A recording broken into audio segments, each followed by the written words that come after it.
Hello everybody.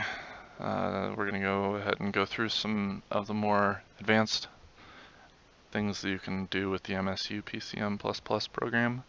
I've got a list of the tracks that over time, as I've come up with some more advanced usages or had more advanced needs for specific tracks, I've kind of kept a list of those tracks, and I actually use it kind of as a unit test for the application as I continue to develop, to make sure that I don't create any new regressions or make any bugs or break things that used to work and stuff like that. So this is actually a pretty good set of tracks to kind of go through and show you kind of what's going on. I'll just yeah. So this is yeah, we've got about 20 tracks. Here, let's delete this really quick. So first of all, I'll talk about a couple of the features here that are really useful for unit testing. And I just realized that in my unit test I don't have the schema specified. So let me go ahead and fix that. Because the schema was actually kind of a relatively new addition to all of this. It didn't exist when I first created this file, so I'm going to go ahead and add it. And also, we're going to remove that. So I read into it some more, and I used to have escape slashes on all of my forward slashes, but apparently that's not necessarily required.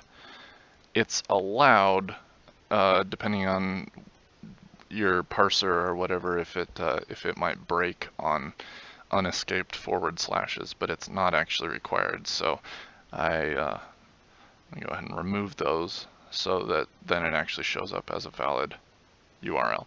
Okay, so anyway, let's get started. So in here, right away from our previous video, you see a couple of options here that I didn't show off then. Keep temps and verbosity. Keep temps, basically certain effects will create temporary files. Crossfades are one. If you're creating subtracks and subchannels, that's another one, because it'll actually create a file for each subtrack and a file for each subchannel, and then it'll mix them all together. And normally it'll delete all of those temporary files when you're done. But if something's not working right and you want to figure out exactly what it's doing, it can be helpful to set this to true. It defaults to false, so by default you won't get all of those temporary files. Verbosity passes along that value to the underlying socks implementation, which will give you some information about if certain things are failing, it'll tell you why. You can set this number really high and get just a whole ton of information out of socks. It defaults to, I believe, 1 or maybe 0. I don't remember. No, I think 0 outputs absolutely nothing, including like the track names and all of that. I think 0 is completely silent. So I think it defaults to 1, but I don't remember off the top of my head. So here's all of our tracks. And then also I deleted it, but there are two here, first track and last track. And what that allows you to do is when you are in the middle of making a pack, you can see I've got 20 tracks here. That takes a while to process all of them. If I'm just working on one track and I just want to process just that one track, I can set that here. So like if I wanted, we'll say track 15. We can say our first track is 15, and what that'll do is it'll process everything from 15 and above, or if we set both first and last, now it'll only process track 15. So let's try and run that real quick.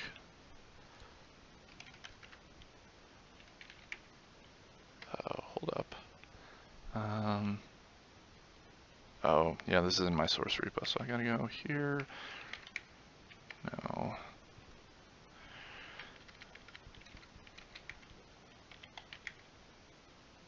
go. Come on. If I can type, maybe.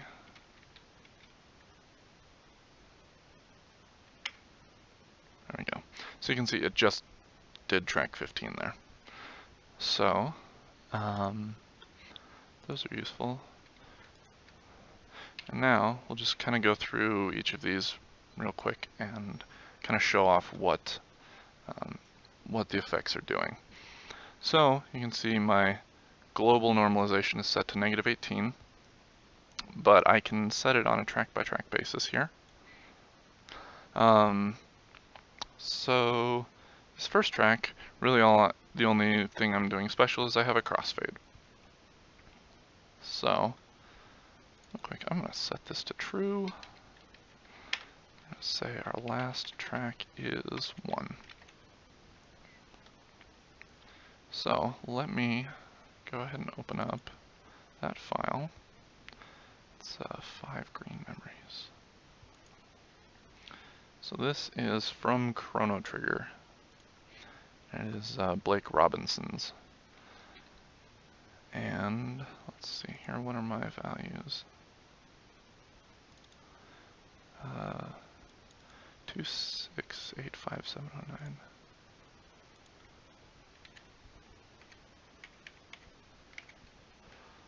And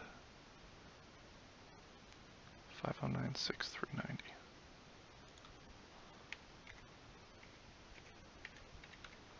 Okay. So again, make sure you've got this set to end and don't change the project rate. So let's listen to this really quick.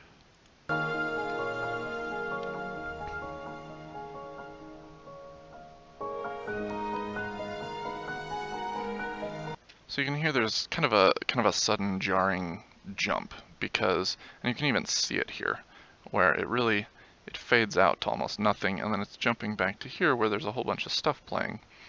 Now in this particular track, there just isn't a way around that, because it's kind of like what I was talking about in my previous video, of where these songs are written in such a way that they're going somewhere, and in this case it's going to a fade out to nothing.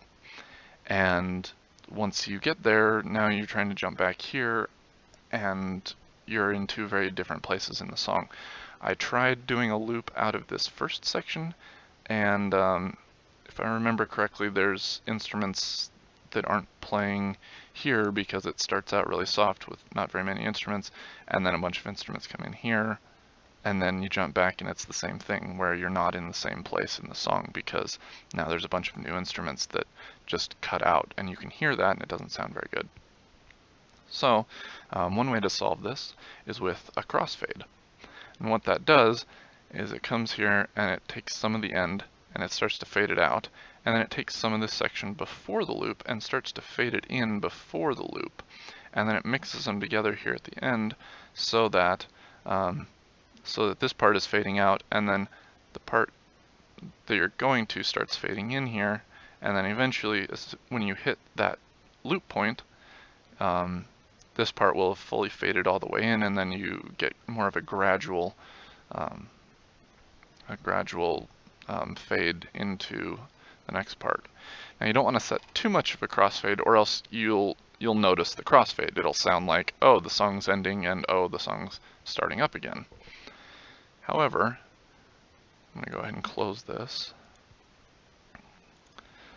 And with the keep temps set to true, I'll show you what it actually looks like. So we're going to do track 1. And let's see here, okay. So what we get is here's the track, and you can see this is where it's faded out, and it hasn't chopped off the beginning yet because it doesn't do it quite yet at that stage. And here is the fade in. So now, if we set this again really quick, what's our loop point? 2685709.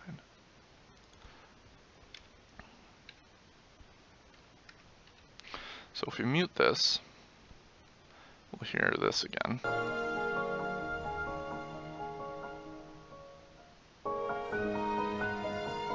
can hear how it just kind of jumps.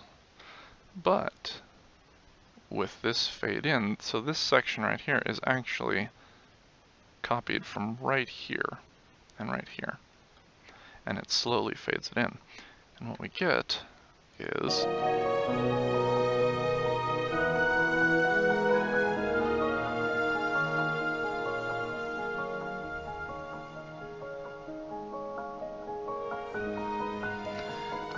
and you can hear how that just makes it really seamless. And we'll listen to that again.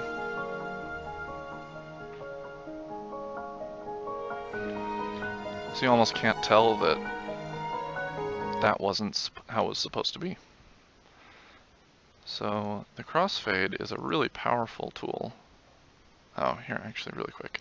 I'm gonna open this back up and I'll just show you just the crossfade piece. And this length right here, you'll see the length is 137. It's actually 140, so it's, you know, like that.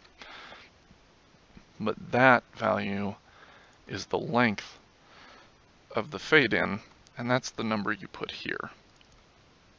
So the number here corresponds to the length. So that's how you do a crossfade. That's all you have to do. You don't have to do the work, basically. You just type in the number and it does it for you. So let's see here. This one is basically just doing the same thing, but with a start trim, because that requires some extra calculations of where everything goes. This is a loop with a start trim and a fade in. So this, it's just a normal loop, just like a normal song. However, the very beginning, before the loop part, kind of fades in, because here, actually, I will go ahead and show that. So, because you'll notice right here, we're not starting at the beginning. We're starting here at 800 some odd thousand samples. And at that particular point in the song, there isn't a good point where you can just cut it and start the song. It jumps into it, and you hear that jump. And so this fade in just causes the start of the song to be a little bit more smooth.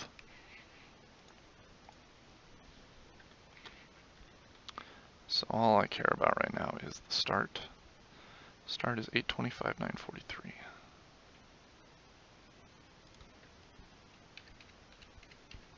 So there's that timpani roll. I think it's a timpani. Yeah. So there's this part that's kind of fading in, and you can really hear it. You hear some ringing in the background from that roll, and it just, you can tell that it got cut off. So that's why you want there to be a fade in there. So that's pretty simple. Let's see here. So this is a song that doesn't loop, and we just wanted to trim it and fade it out. That's another really simple one. This one also doesn't loop. It's got a fade in and a fade out. Okay, so here is our first subtrack. So just to give kind of a description of what I mean when I talk about subtracks and subchannels. That's just kind of an arbitrary terminology that I chose. So what a subtrack is you think of them as parts of the song. If you have two subtracks, it will play subtrack 1, and then it will immediately play subtrack 2. And it actually just concatenates the two of them together into one final track. Subchannels, on the other hand, get mixed together. So it's not that one is after the other, they get played at the exact same time and they get mixed together. So if you want to add a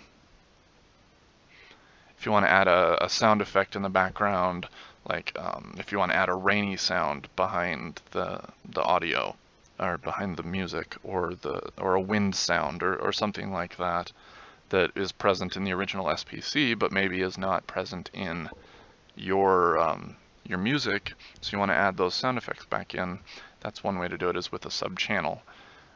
Also, since there's no way to crossfade between sub-tracks, because they just go one after the other, if you want a crossfade between two separate tracks, you can actually achieve that with sub-channels and some padding. Basically, you take your second piece of the track, you add padding to the beginning of it to the same length as the first part of the track, minus the amount of overlap. You add the padding, and then you add a fade in, and then you fade out the first one. I don't know if that makes sense. I think I have an example of that here somewhere.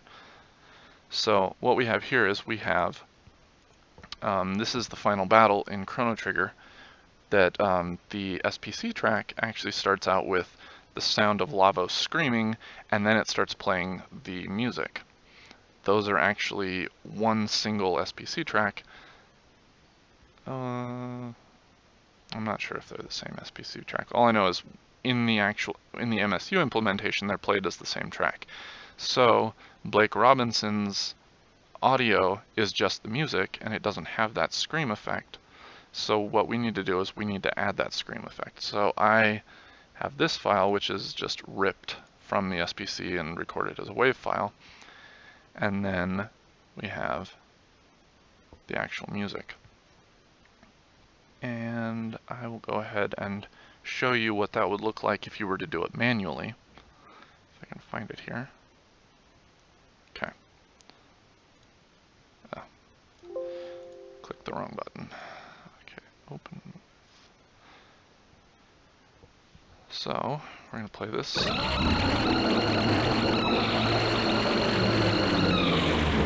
So that's the very annoying sound effect.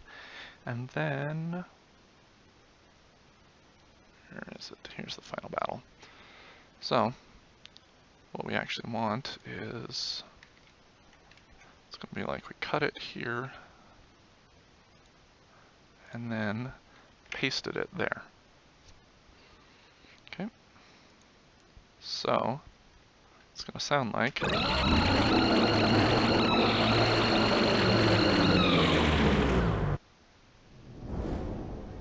Oh, actually, it's not going to sound quite like that because we're actually going to cut out this first section. Okay, so actually, his does have that scream. His has that scream, but it sounds a little bit different. I don't like that sound. I wanted the original. So actually, hold on one second, and I'll show you what we're actually doing because I forgot to actually look at this. So if you'll see, we have a trim start going on here. So 507, 704. Oops.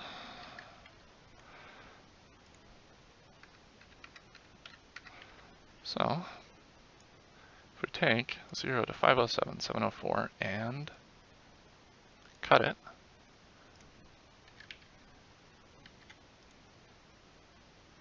and then we paste that here, that is what we're looking for. I won't play this whole screen. I'll just.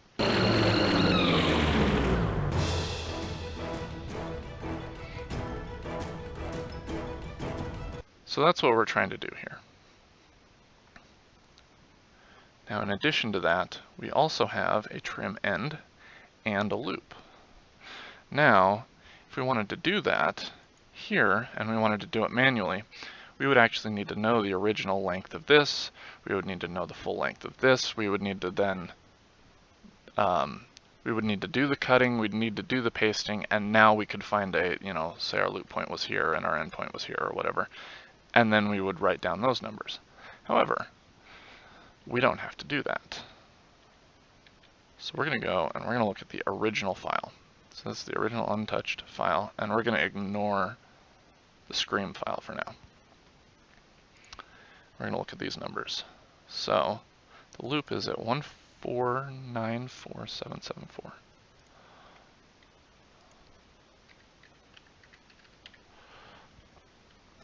And the end is at 5032299.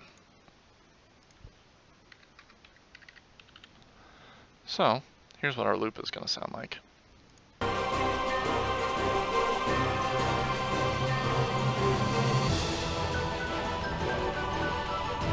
So that sounds pretty good.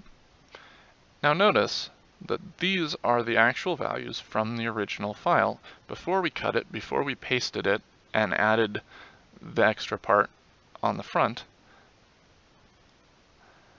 all of this is directly relative to the original source file, which makes it a lot easier to deal with.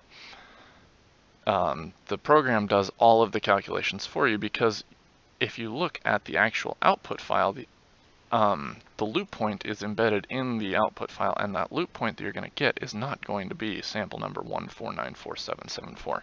It's going to be 1494774 plus the length of the Lavos scream, and then minus the part that's trimmed off here. So the program will calculate all of that for you, and it'll give you the correct loop number. So we can actually go ahead and show that. We'll just do track 6.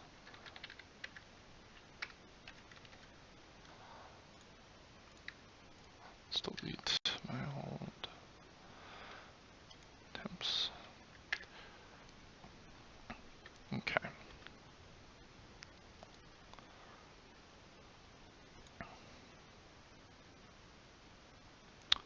So now we'll just go ahead and play this. This is the final output. And so there's where the files are joined together. And we'll skip to the end because it's kind of a long one.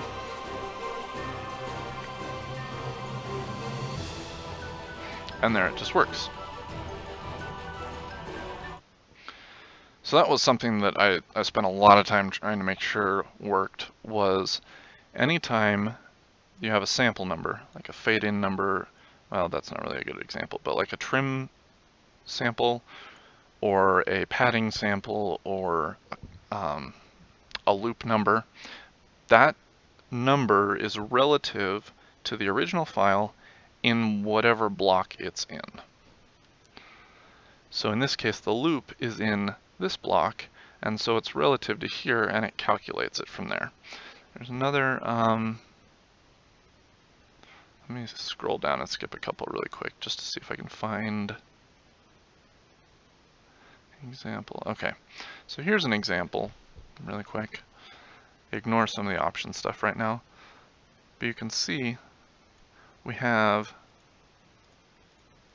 5 subtracks, and some of these subtracks actually have the tempo changed. What that means is they're not actually even going to be the same length as they were originally, because the tempo is going faster, so the length is going to be shorter. However, if you open up this file and go to this sample number, this is the sample number of where the loop should go to.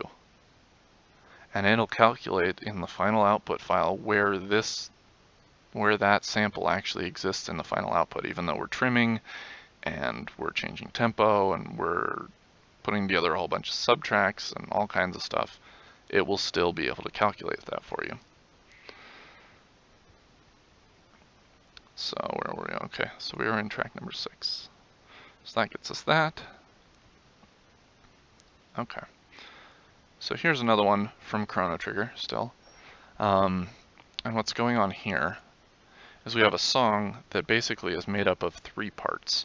And there's a middle section that is actually supposed to loop once, because this is the part that plays during the opening intro sequence. Like if you turn on the game and you don't press start or anything, it'll play you this intro and show you a whole bunch of different scenes from the game.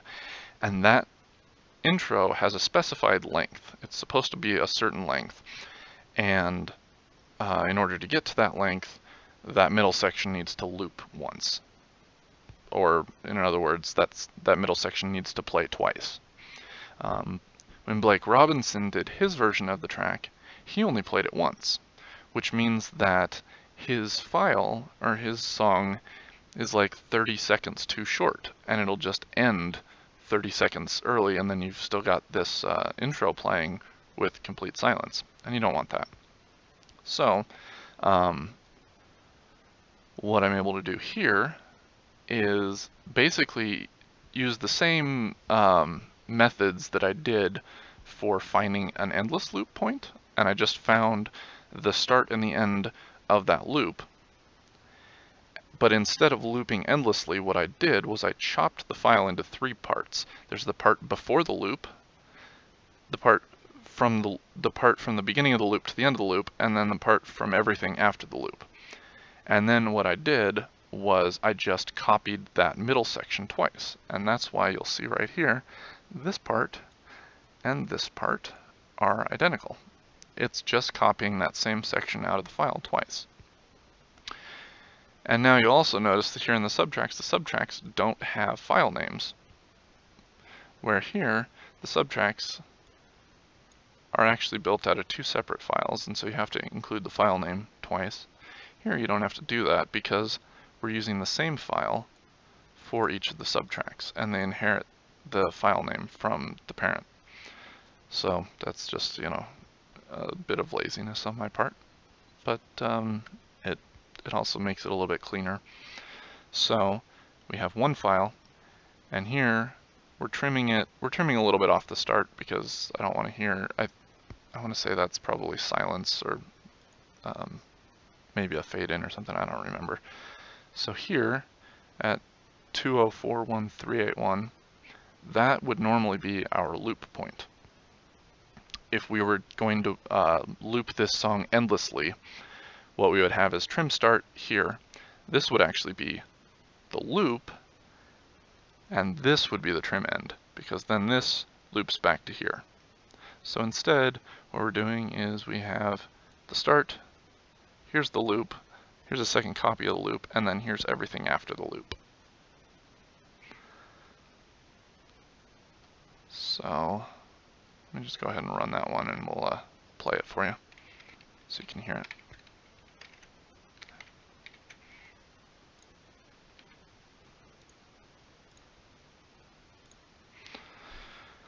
Okay, so that's track 7. Give me a sec, I'm gonna... no, don't worry about it. I'll just delete them. Okay.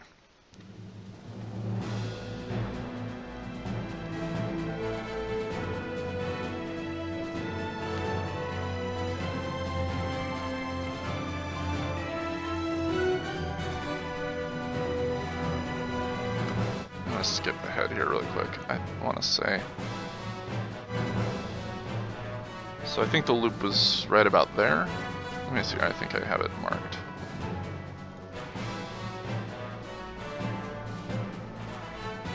Okay, so 45 and 115. Yep.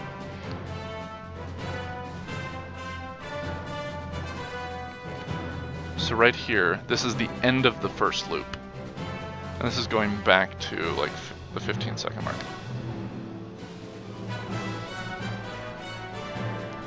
Or maybe not, maybe this is the start of the first loop, sorry.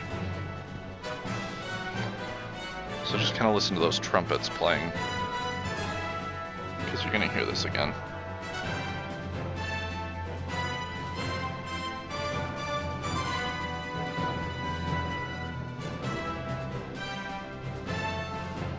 And here it is right here.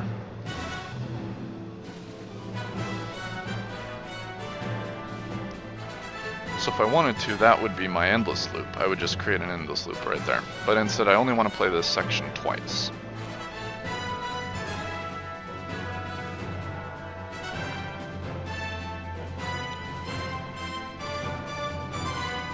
And right here, we're coming to the end of the section again.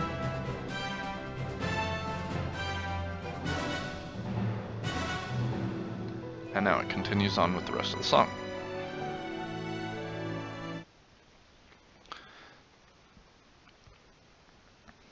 So, track 8, this was just a standard loop, you know, end and loop. And the only thing I was testing was that it's a 48K input file. because for a while I was having issues with calculating the numbers properly if the input files were not 44.1K. And then this is the same thing, just a standard loop with the crossfade. This was testing an MP3 input because I was having issues with MP3 inputs. Okay, so this, I'm actually using subtracks to clip out a section that I didn't want to hear.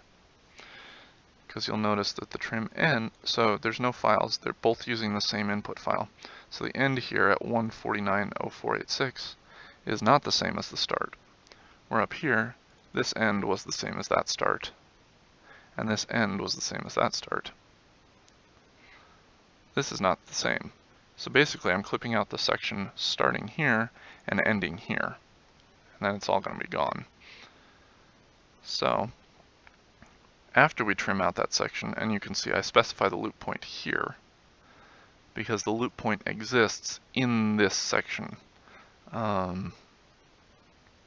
You wouldn't want to even though this is the same file, you wouldn't want to specify the loop up here, because 2.9 million is outside of the 100,000 to 1.4 million range, and it would do weird things. So you want the loop to actually be specified in the section where the loop point exists, if that makes sense. The loop point exists between the 2.1 million and the 8.0 million, because it's 2.9 million. And then you'll see the crossfade is outside of here. What that means is that it's actually going to render each subtrack. It's going to render this. It's going to render this. It's going to merge them together, and then it'll crossfade the result.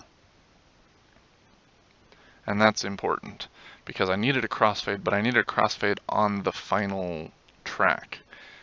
You can put a crossfade inside of a subtrack, but it won't necessarily give you the result you're expecting. Sometimes I will use a crossfade inside of a sub-channel if I only want to loop that particular channel. Like say maybe the audio, the music track doesn't need a crossfade, because I actually found a really good solid loop point that works just fine, but maybe I'm adding a rain sound effect behind, and the rain sound effect does not loop properly.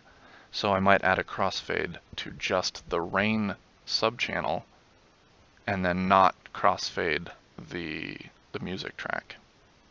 But what this will do is it'll crossfade after it merges. And so let me pull that one open, and I will show you that. 116, okay. So this is from the Final Fantasy Balance and Ruin album from Overclocked Remix. 100,000.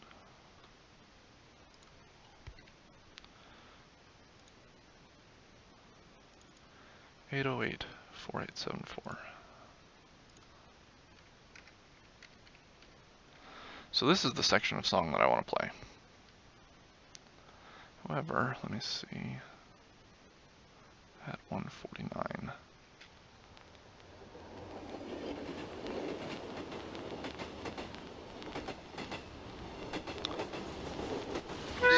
So I'm keeping this intro.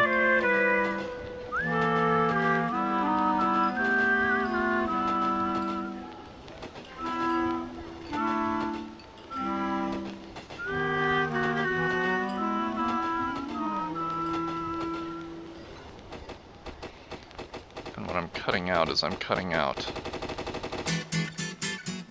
this section right here.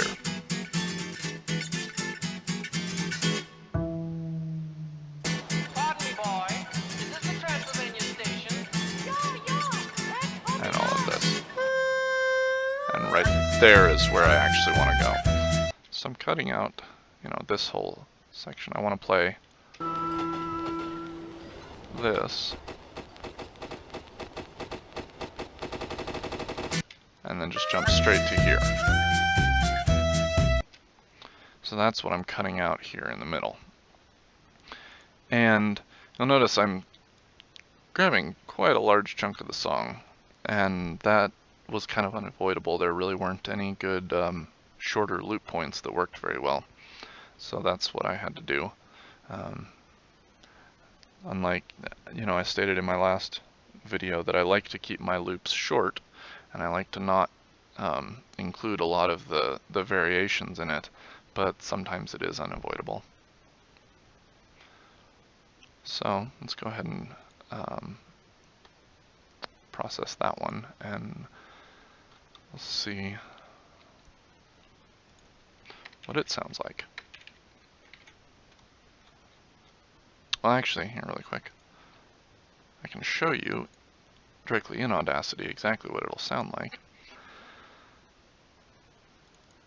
by cutting here 1490486 and 2196642.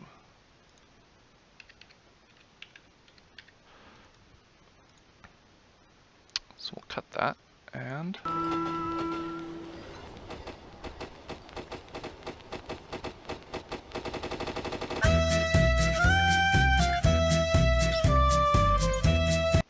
so it's a little bit jumpy, a little bit jarring. However, kind of that percussive train track sound was already very, very sharp. So the sharp transition, it works there, just because of what was playing immediately before.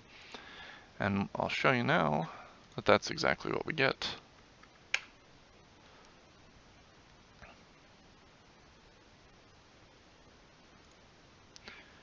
Here for track 11.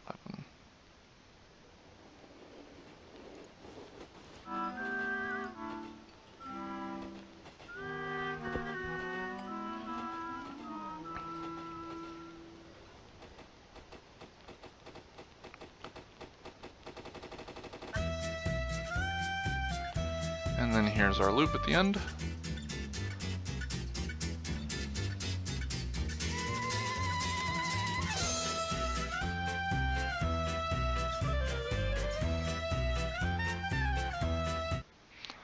So it's able to properly calculate that loop, even though we cut out a section in the middle that we cut out a section in the middle that changes, where this loop point is, just like cutting off part of the start would change where the loop is. But it's able to automatically, again, calculate all of that.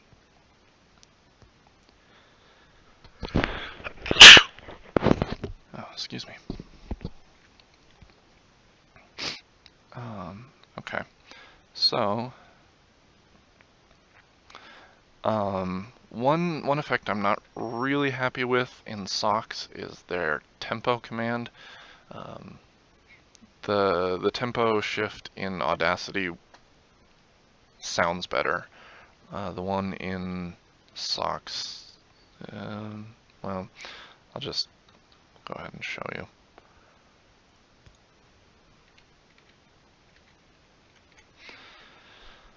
So what we're doing here is we have a song that it sounds like it was performed live. I don't think it actually was, but basically this particular section of the song speeds up and slows down very fluidly, which sounds really nice when you're just listening to it. However, when we want a nice loop, we kind of want the tempo to be stable. So that's what I'm doing here, is I'm taking a chunk out of it. I'm taking this section and I'm adjusting the tempo. Taking this section, the tempo's fine. Taking this section again, adjusting the tempo, and then we're looping back to here. And even with the tempo adjustments, which change the sample numbers, because here we're speeding it up. So by speeding it up, this loop actually occurs sooner. Again, it's able to calculate all of that. Now the other thing, really quick, I think I mentioned this in my previous video, but we have options. And so what the option says is we've got an array, and this whole thing here represents one option, and this down here represents another. And you'll notice, let's see here.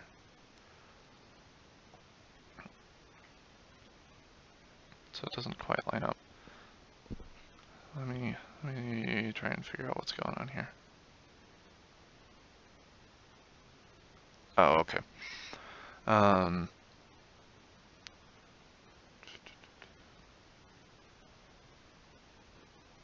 Oh, okay, I see. So you'll notice I have a trim end here and I don't have a trim start. I'm not trimming off the start just yet. And the reason for that was because of the interaction between the tempo changes and the fact that I'm trying to do a crossfade down here. So because I'm doing a crossfade, I need the beginning of the song. Because remember, a crossfade takes the section just before the loop and uses that to fade in. So I need everything from the beginning here, and then I'm trimming off the start afterwards. I'm trimming it off out here. I don't know why that's there. So that's why so we're starting our trim there after we've done our crossfade. Because, oh, and also there's a fade in. So this one got a little bit weird. I'm not really happy with the end result, but I was trying a bunch of different things, and that's why I was using the options. And you'll see I ended up just using option number 2, which all it has is, here's our trim endpoint, and here is our loop point. So I wasn't happy with how this turned out, and so I was just like, forget it, and created a new option, and it doesn't do any of the tempo changes. All it has is the end and the loop, and then after that, then we trim off the beginning and we do our crossfade and we do all that. So I'll go ahead and let you hear what that sounds like. So this is without any of the tempo shifting first, and we're gonna go ahead and kill this real quick because I'm getting a whole bunch of temp files left behind.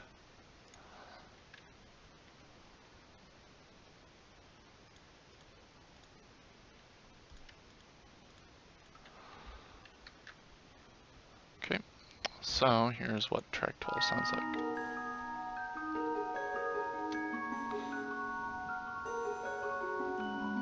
And you can hear the speeding up and slowing down happening here, and that was what I was trying to even out.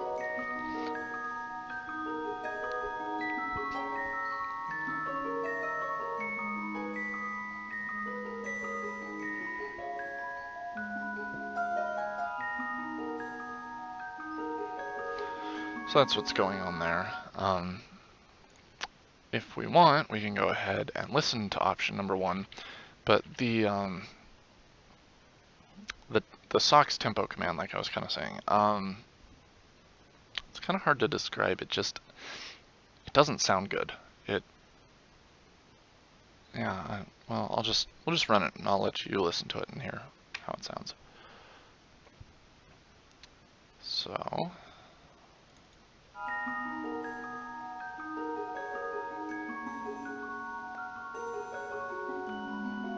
there was a pop there.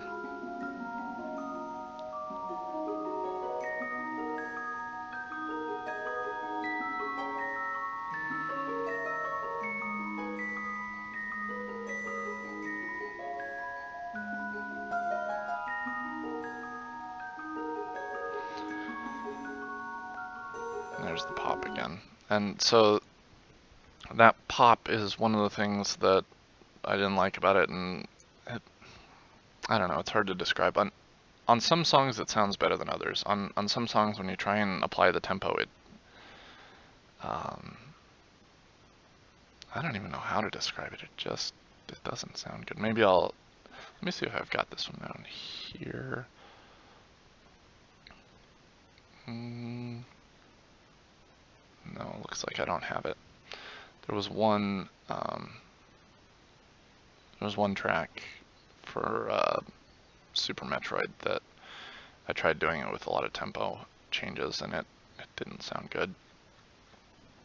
So maybe I should actually add that one here. Anyway, moving on. So this is just showing options. In this case, the options are two completely different files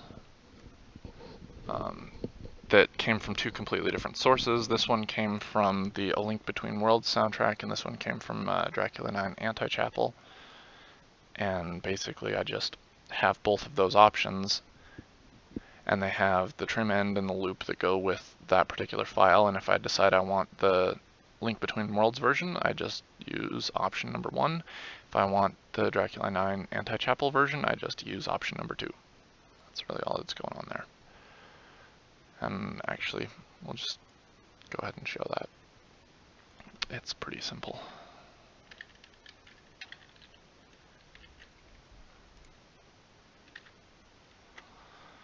So here's the first one.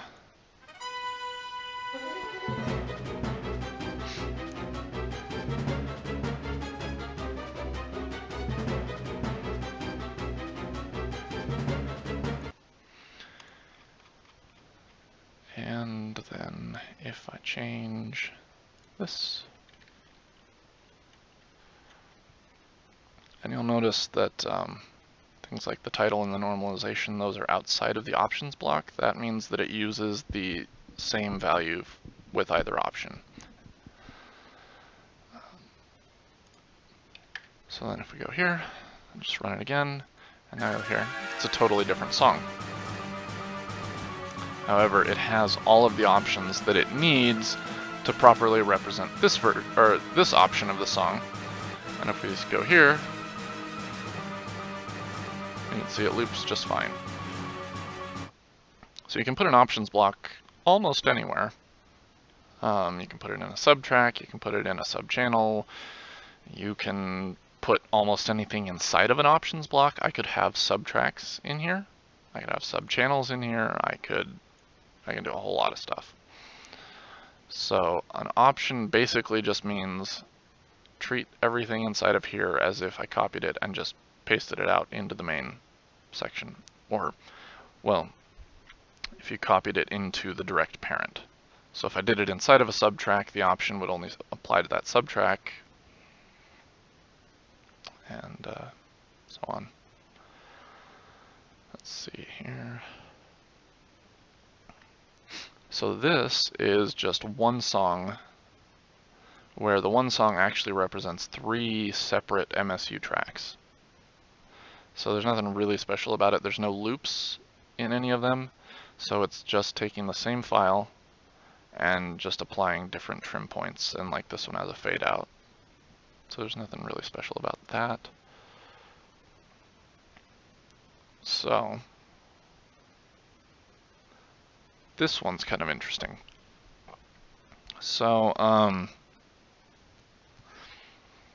this is one of those instances like I was talking about where you have a music track and then you also want the ambient sound effect track behind it. Well, in this case, the loop point is actually determined by the music track, because that tells you when and where you want to loop. However, and then the ambient wind track doesn't really care where it loops. It has no idea where it loops. You don't want to base your loop on the ambient SFX track. However, in order to make this work right, you'll see I have a crossfade going on. That the crossfade is inside the second subchannel. And that's the instance where I was talking about before, where maybe you only want to crossfade one channel or the other. You don't want to crossfade the whole song afterwards, because this actually is a clean loop. However, this is not. The wind sound effect does not have a clean loop that happens to match up with the exact same sample numbers as the original, or as the music track. So in order to do that, we're just crossfading one. However, in order to crossfade, you have to know where the loop point is, because it has to know which samples to copy in order to start fading in. So what this does is you define the loop up here in the music track, and then in the next one, it actually uses that loop point to determine where the crossfade is going to occur. So for that to work, you actually have to put the loop point in the first subchannel. Well, it doesn't have to be in the first one, but it will only work for any subchannel after the loop is actually defined. So if I had like 3 or 4 subchannels, you could put it in the second one, and then the first one wouldn't be able to use it, but the third and fourth would. But it's easiest if you just go ahead and put it in the first subchannel. So subchannels, because they get mixed together, the order doesn't actually matter. Subtracks get concatenated, and so the order does matter because the subtracks play back in the exact order that you put them in. Subchannels, the order doesn't matter. So again, it's best to put whichever subchannel is going to have your loop point in it should be your first subchannel. So what you can see here is in the actual wind effect track, I went ahead and found 2 points that actually did loop properly, 2 points that would loop nicely. And so that's where you see a bunch of copies of this, because this is only a few seconds long, but I needed to make a whole bunch of copies of it to make it as long as the music track. So we got a whole bunch of copies that this plays to that really nicely. And then this first one is just a different length in order to make this whole thing, because see, these are subtracks inside of a subchannel. But anyway, so these subtracks just play one after another, but I need all of them together to be the exact same length as this. So that's why there's this short one really right here. So let's see here. So you can see I've got all of these together. I think, if I remember correctly, I think when I actually used this in the Chrono Trigger pack, I think I also added a fade in down here to the wind effect because it was a bit sudden.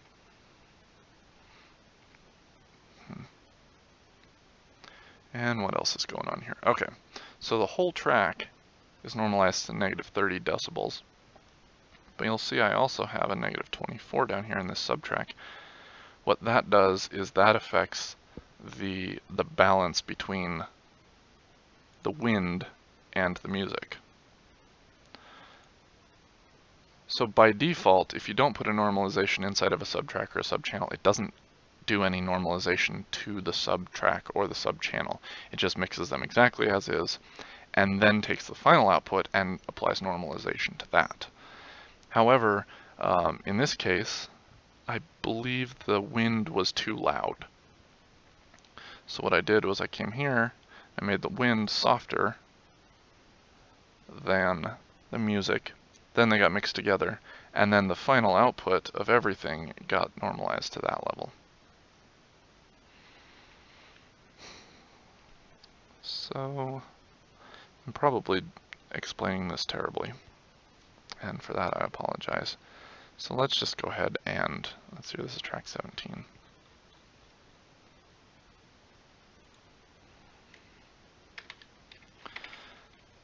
So this is why I had to make a whole video just for some of this stuff, because when you start combining effects, especially the subchannels and the subtracks, you can do a lot of really advanced, really cool things with it, but sometimes they interact in kind of unexpected ways. And so that's kind of why some of this is a little hard to describe, especially trying to remember back to when I first did this, exactly how all of it works. So with the verbosity set to 2, you can see that I have some clipping problems going on. And the dither effect is especially bad about clipping, because the dither effect, what that does is it actually applies random white noise. And because it is random and it's randomly seeded, if I run this again, I may or may not. Oh, see, yeah, it's still clipped, but it clipped a different number of samples because it's randomly seeded.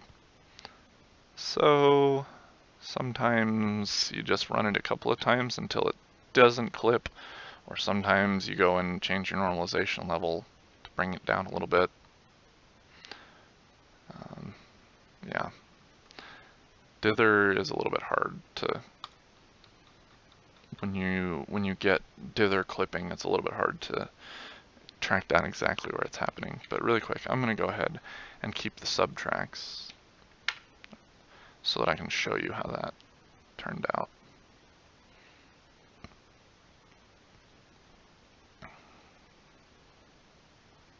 Okay. So back here. Now, in order to figure out what our actual final loop point is, just to demonstrate it to you,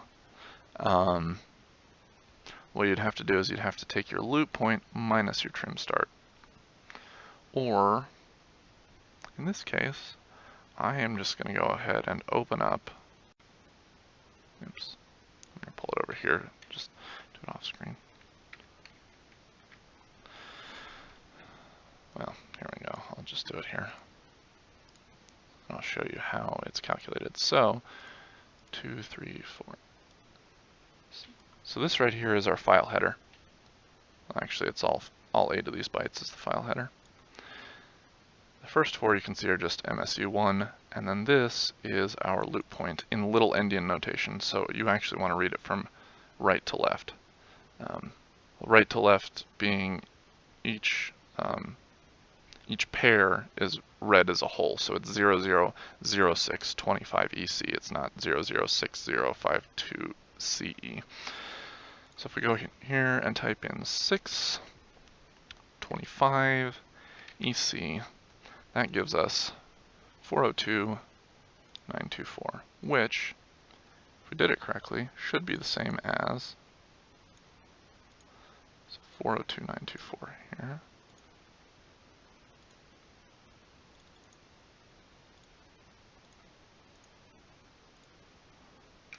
$402,924. There we go. So now we'll go ahead and open up our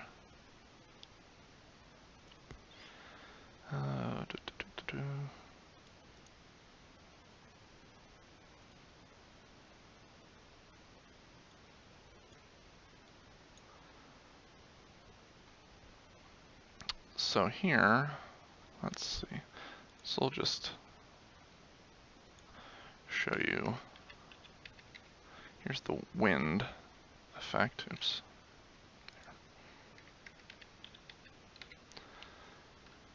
So this is just the wind effect by itself. Okay, let's go a little bit further forward so that you don't have to listen to it all. So there you can hear the nice clean, seamless loop that's going on. If we zoom in, you can kind of see this this shape here where it gets softer and then it gets louder again. That's from the crossfading, because I had to add a crossfade. Without the crossfade, that did not loop seamlessly. So now we'll go to our music.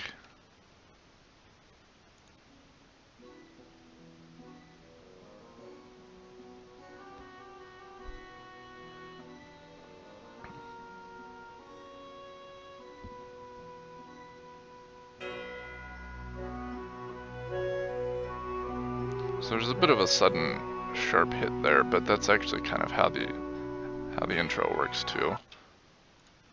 Because you got this really soft intro, and then it hits that bell really hard. So although it sounded a little bit jarring, it actually was, it wasn't that bad. Now, if I remember correctly, let me actually, so this is another thing that I didn't have available when I wrote this particular one, but now I do have it, so we're going to go ahead and try and apply compression.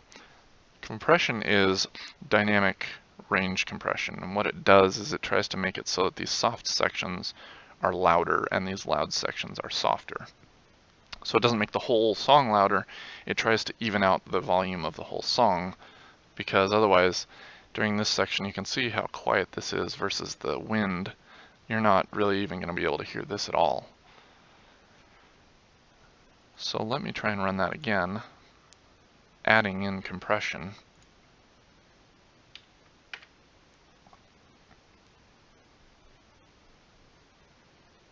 So we're still clipping samples. Oh well, for the purpose of just demonstrating this, I don't really care. For an actual track, you might want to really try to, what am I thinking? You might really want to try and make sure that you're not clipping.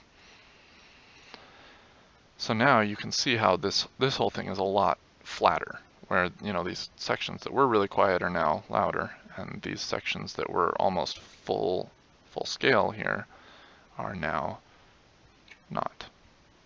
So 402.924. We're going to go ahead and mute that for now, and now you can hear.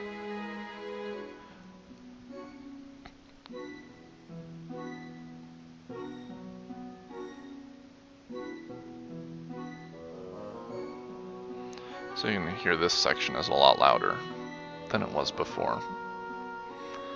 So when it jumps back, it's not going to be quite as jarring. So that sounds a lot better. And it also means that the wind sound isn't going to be, completely overpowering this really quiet section at the end. So we'll play it with the wind.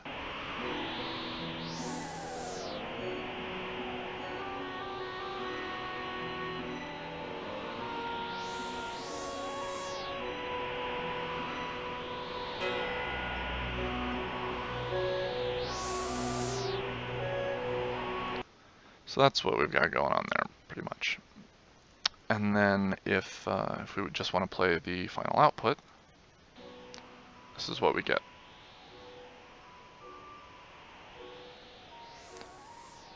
So you can hear that the music, even the really soft music, is not overpowered by the wind, which it kind of was before. Or there were the loud sections where the music really overpowered the wind, and we didn't really want that either.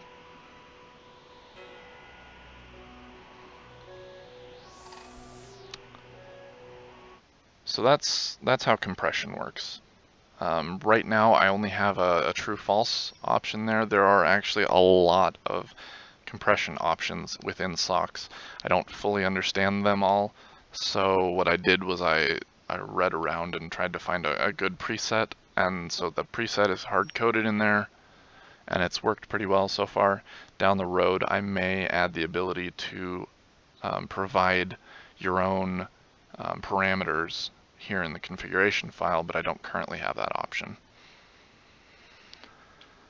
So this track right here was, it's just another standard loop, but it was testing Unicode support because the Sigma character was causing all kinds of havoc with not only the new version, but it completely broke the old batch script that I was trying to use.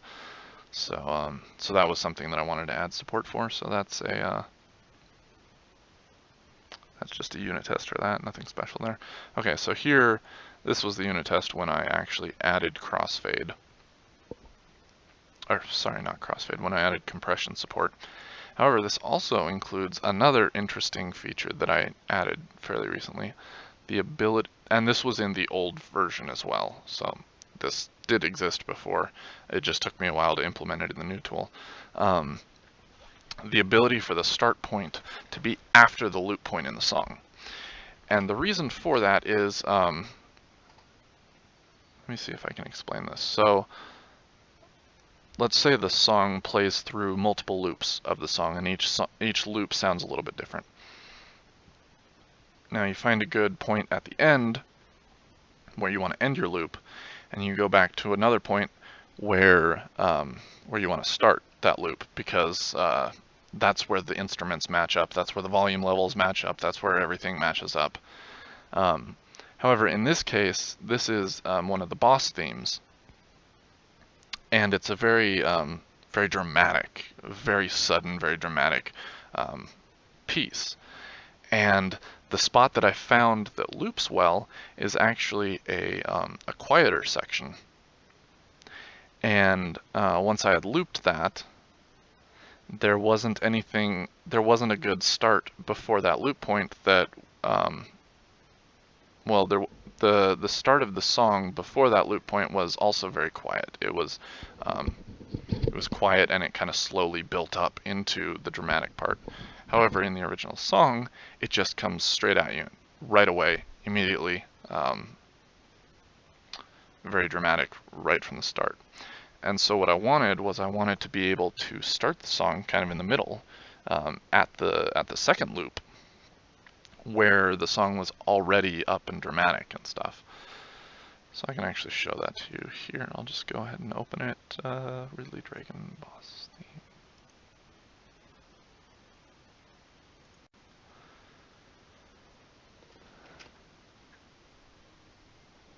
So you can already see right here where it's starting out really kind of quiet.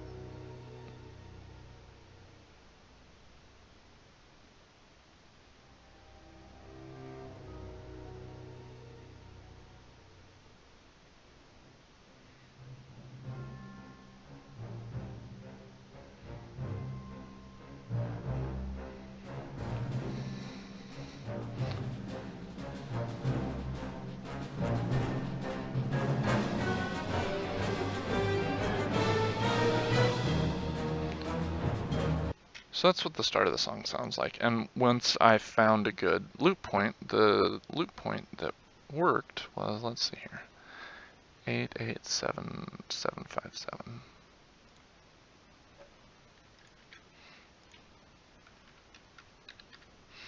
And 5506200. So let's see here.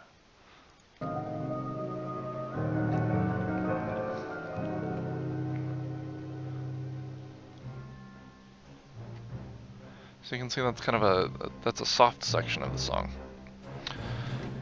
And I don't want to start out soft, and I don't want to start out and build into it. I want to get right into the heart of it where it's nice and loud. So 1183281.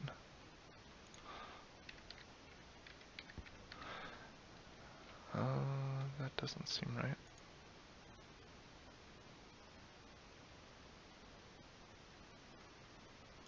Well, maybe it is. Let's try.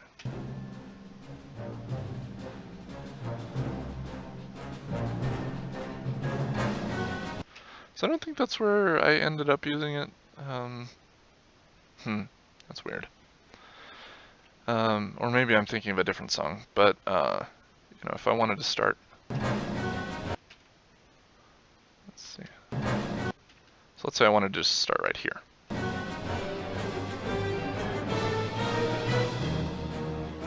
Actually, no, I think this is where I wanted to start. So let's try this. We're gonna change the config file. We're gonna set our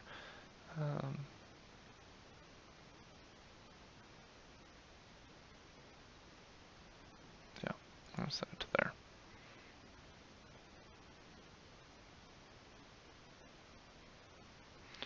So that's 1637777. Okay. So what that's going to do is it's going to start here. It's going to play all the way to here, and then it's going to loop back before the start point. Now that might seem weird. How can you start not at the start point? Well, if you think about it, a loop means that it's going to play this sample, and then it's going to play this sample back here, and then it's just going to keep playing. So it would really be possible to take this whole section that plays right here, because we're gonna, our loop is something like this, right? So we're gonna cut out everything else and just be left with this. And normally it's gonna play here, and then it loops back around and plays here. Well, what if we just took this section right here and cut it and then pasted it on the end? You're still going in a full loop, it's just that you start here, go through the whole loop, and then come back. And this section then is at the end. So you're going here and then looping back to here. And it turns out that that works perfectly well. So it's a little bit odd that this is still called trim start because we're not actually trimming that. But it is what it is because I had already created the key names by then. So now if we do 19,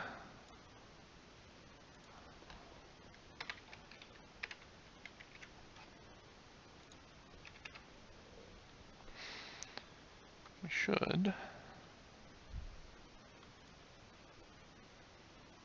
Let's see here.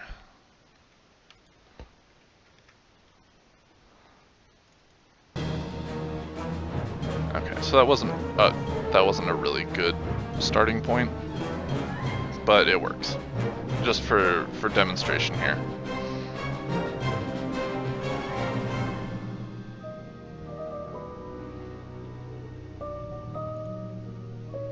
I kind of feel like maybe I actually started here.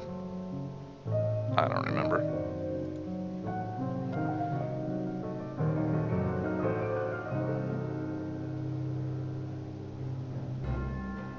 No, I started right here in my final track because this is where it all comes in with.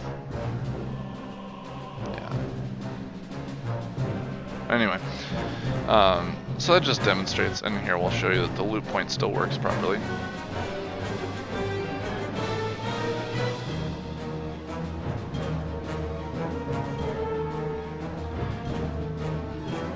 And you can see that time the seek bar did jump back.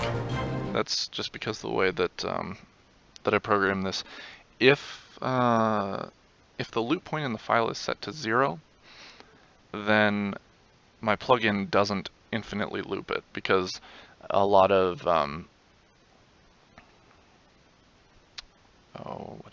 so a lot of tracks that don't have any loop point at all, they'll set the loop point to 0.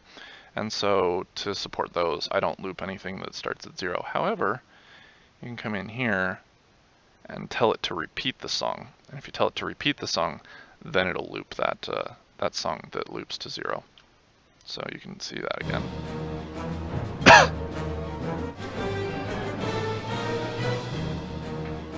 So anyway, that's how that works. And then let's see what this last one is.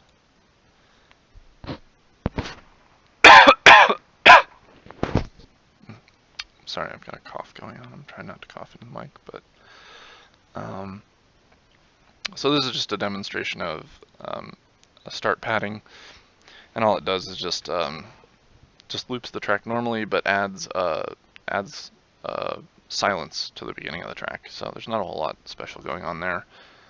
Let me think if I've got any more advanced tracks going on. I think I've got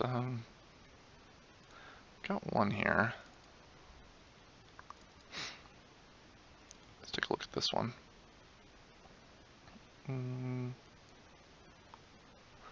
So this is just another another example of adding a sound effect, like the what do you call it? That's a rain effect, kind of like the wind effect in the Final Fantasy track. This is another messing around with the tempo, speeding up and slowing down.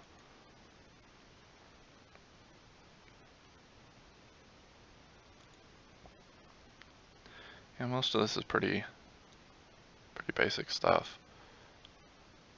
So there's not a whole lot of, you can see I set the verbosity super high. if you want to see what that looks like.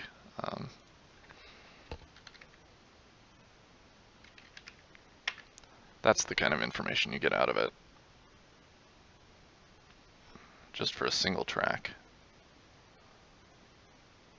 So it tells you the file format type. It, tells you all of this stuff. It tells you all of the effects that are being applied. Yeah. So I think that's kind of about all I can really think of to demonstrate here. That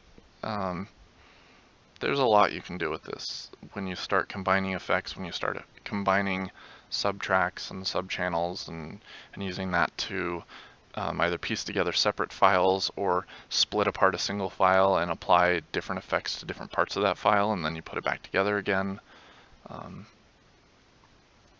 So yeah, I think that kind of covers it. And again, if you decide to try and use this and you've got any problems or just any questions, you can email me. You can go to the GitHub page for MSUPCM++ and file an issue if you think you found a bug or something that's not working right, or you want an additional feature added. You can go file a feature request at the issue tracker. And yeah, so I think that covers it. So thanks for watching.